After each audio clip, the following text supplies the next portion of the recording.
राधे भक्तों, आप सभी का स्वागत है। आज हम आपके लिए लेकर आए हैं सत्संग का महत्व। आइए जानते हैं। एक आदमी ने सत्संग में सुना कि जिसने जैसे कर्म किए हैं उसे अपने कर्मों के अनुसार वैसा ही फल भी भोगना पड़ेगा। तो ये सुनकर उसे बहुत आश्चर्य हुआ।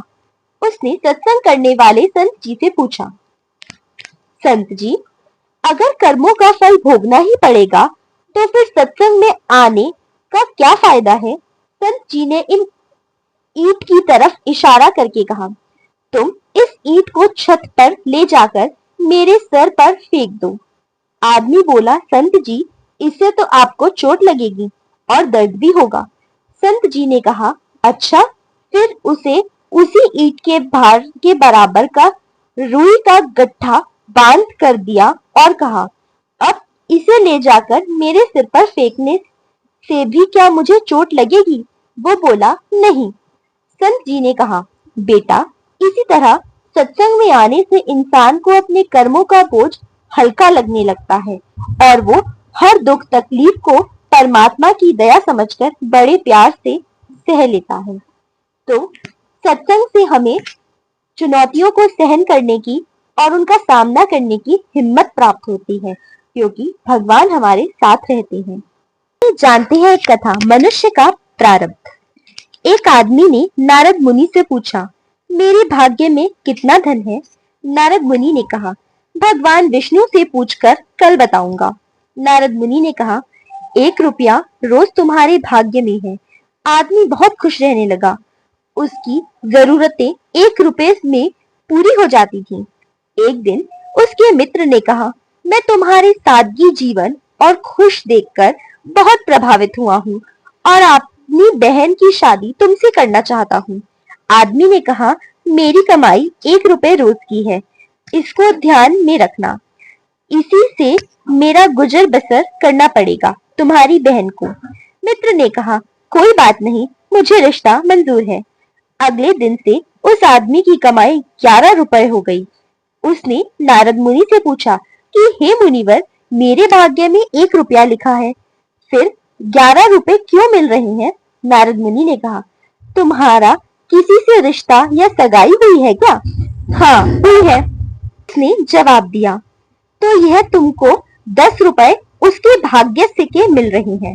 इसको जोड़ना शुरू करो, तुम्हारे विवाह में काम आएंगे। नारद जी ने जवाब दिया।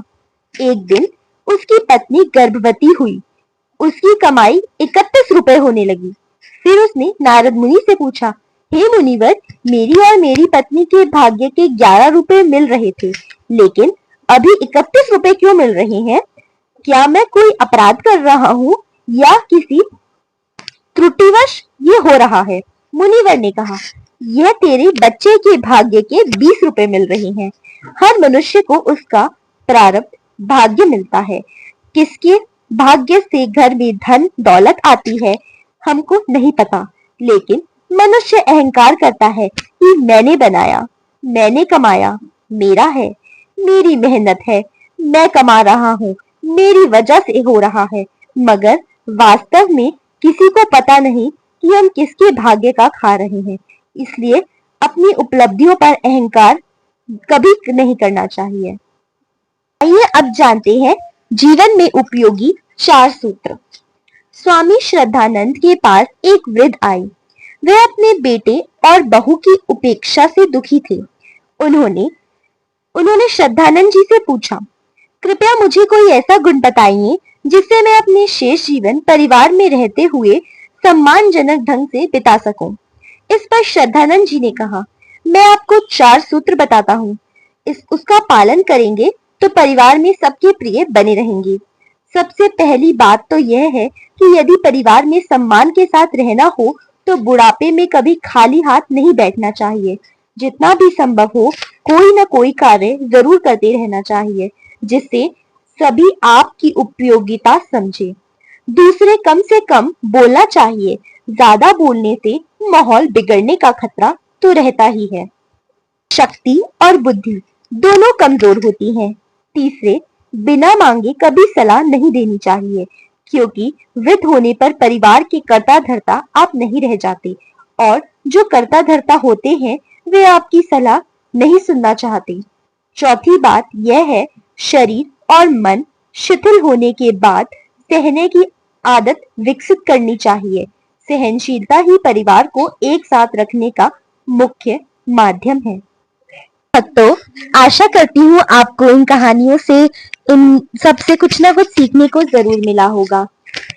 अगर आपको वीडियो पसंद आई है तो वीडियो को लाइक करें, अपने परिवारजनों के साथ शेयर करें और चैनल को सब्सक्राइब करें ताकि आपको हमारी आने वाली कथाओं के बारे में सबसे पहले पता चल पाए और आप उनका आनंद उठा सके। फिर मिलेंगे एक नई कथा के साथ।